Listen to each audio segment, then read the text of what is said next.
Greetings, greetings, greetings, and welcome to Storytime with Dr. Helen Tinsley. I was running a few minutes late, but here I am nevertheless. So, welcome again to another marvelous day of story. And let's begin in song. This little light of mine, I'm gonna let it shine. This little light of mine, I'm gonna let it shine. This little light of mine, I'm gonna let it shine in the stories that I read every day. Welcome to Storytime. Our story for today is Flossie and the Fox by Patricia McKissack with pictures by Rachel Isadora.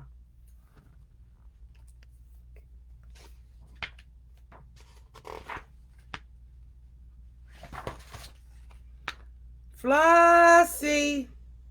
The sound of Big Mama's voice floated past the cabins in Sophie's quarters, round the smokehouse, beyond the chicken coop, all the way down to Flossie Finley.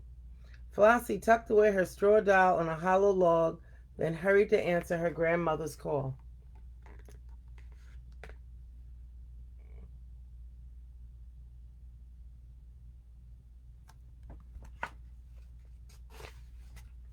Here I am, Big Mama, Flossie said after catching her breath.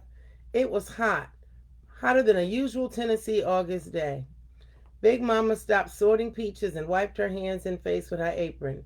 Take these to Miss Viola over at the McClutchin place, she said, reaching behind her and handing Flossie a basket of fresh eggs. Seemed like they'd been troubled by a fox. Miss Viola's chickens be so scared they can't even lay a stone. Big Mama clicked her teeth and shook her head. Why come Mr. J.W. can't catch the fox with his dogs? Flossie asked, putting a peach in her apron pocket to eat later. Every time they corner that old slickster, he gets away. I tell you, that fox is one sly critter.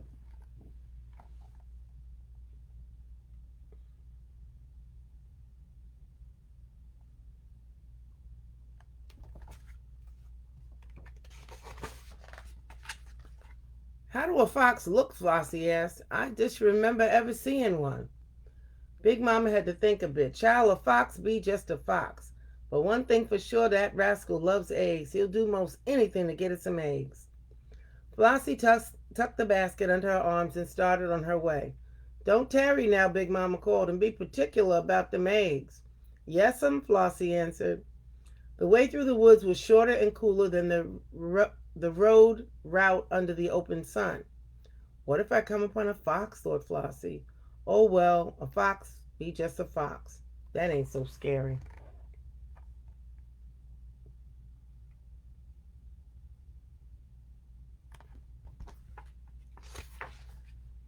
Flossie commenced to skip along when she came across a critter she couldn't recollect ever seeing. He was sitting side the road like he was expecting somebody. Flossie skipped right up to him and nodded a greeting the way she'd been taught to do.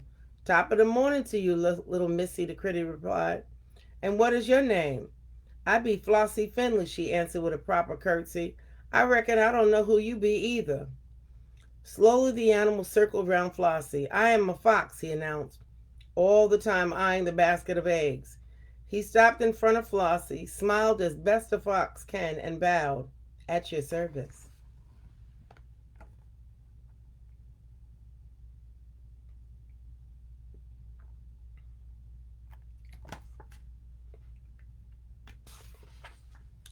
Flossie rocked back on her heels and up on her toes, back and forward, carefully studying the creature who was claiming to be a fox. Nope, she said at last. I just purely don't believe it. You don't believe what? Fox asked, looking away from the basket for the first time. I don't believe you're a fox, that's what. Fox's eyes flashed anger. Then he chuckled softly. My dear child, he said, sounding rightly disgusted. Of course I am a fox. A little girl like you should be simply terrified of me. Whatever do they teach children these days? Flossie tossed her head in the air. Well, whatever you are, you sure think a heap of yourself, she said, and skipped away.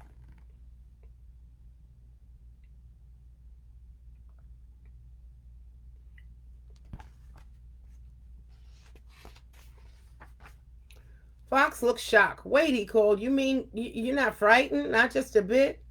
Flossie stopped, then she turned and said, I ain't never seen a fox before, so why should I be scared of you? And I don't even know now you're a real fox for a fact. Fox pulled himself tall. He cleared his throat. Are you saying I must offer proof that I am a fox before you'll be frightened of me? That's just what I'm saying. Little Flossie skipped on through the piney woods while that fox fellow rushed away looking for whatever he needed to prove he was really who he said he was.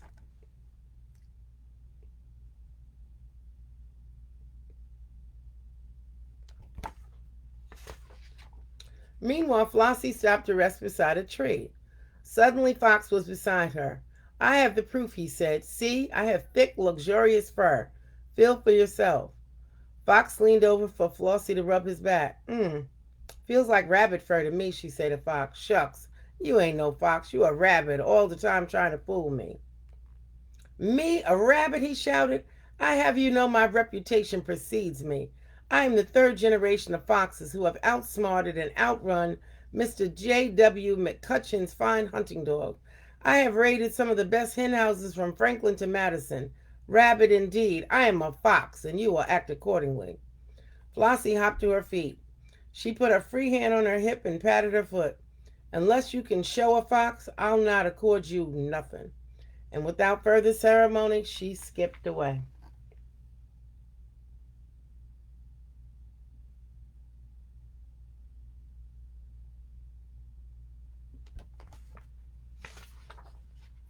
Down the road a piece, Flossie stopped by a bubbly spring. She knelt to get a drink of water.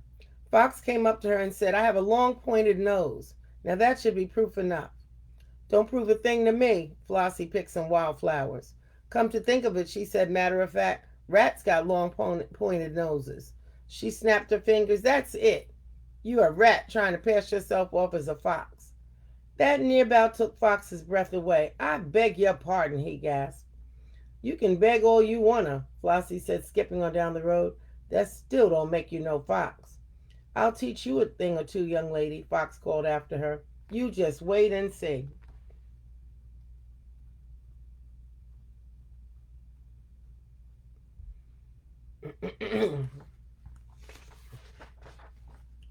Before long, Flossie came to a clearing. A large orange tabby was stuck. I'm sorry. A large orange tabby was sunning on a tree stump. Hi, pretty kitty, the girl said and rubbed the cat behind her ears. Meanwhile, Fox slipped from behind a clump of bushes. Since you won't believe me when I tell you I'm a fox, he said stiffly, perhaps you will believe that fine feline creature toward whom you seem to have some measure of respect. Flossie looked at the cat and winked her eye. He sure used a heap of words, she whispered.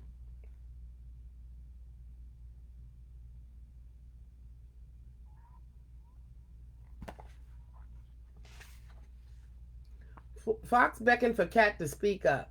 Cat jumped to a nearby log and yawned and stretched. Then she answered, This is a fox because he has sharp claws and yellow eyes, she purred. Fox seemed satisfied. Well, Flossie looked at Cat. She looked at Fox and once more at both just to be sure. She said, All due respect, Miss Cat, but both y'all got sharp claws and yellow eyes. So that don't prove nothing except y'all both be cats.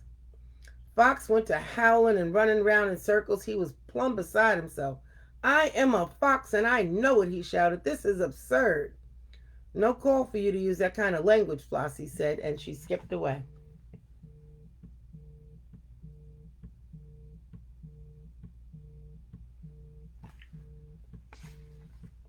Wait, Fox followed, pleading.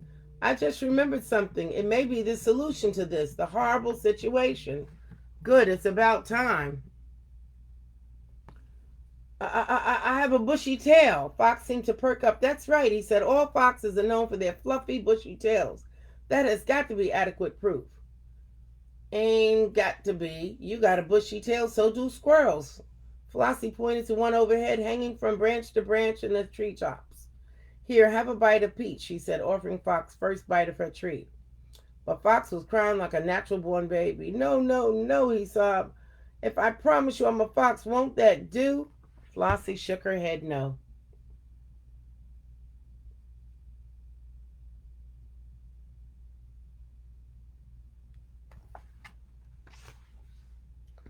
Oh, woe is me, Fox hollered. I may never recover my confidence. Flossie didn't stop walking. That's just what I've been saying. You just an old confidencer. Come telling me you're a fox.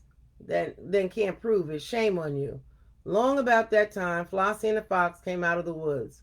Flossie cupped her hands over her eyes and caught sight of McCutcheon quarters and Miss Viola's cabin. Fox didn't believe a thing. He just followed behind Flossie, begging to be believed. Give me one last chance, he pleaded. Flossie turned on her heels. Okay, but just this once more.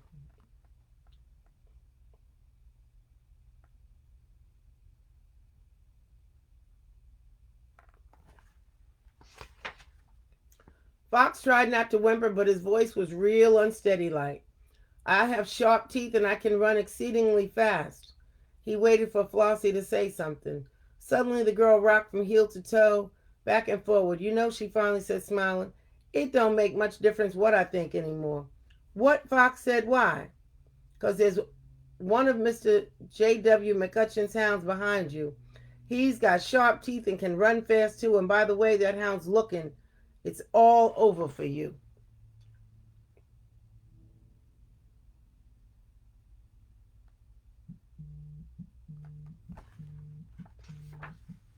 With a quick glance back, Fox dashed toward the woods. The hound knows who I am, he shouted, but I'm not worried. I sure can outsmart and outrun of one of Mr. J.W. McCutcheon's miserable mutts any old time of the day, because like I told you, I am a fox.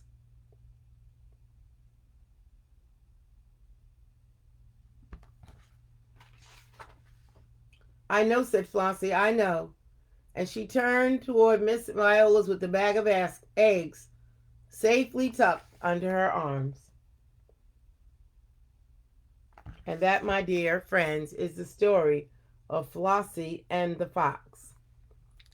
So as sly and cunning as foxes are, Flossie outsmarted the fox. So with that said, I hope you enjoyed the story. Hello, Carlton. Hi, Sue.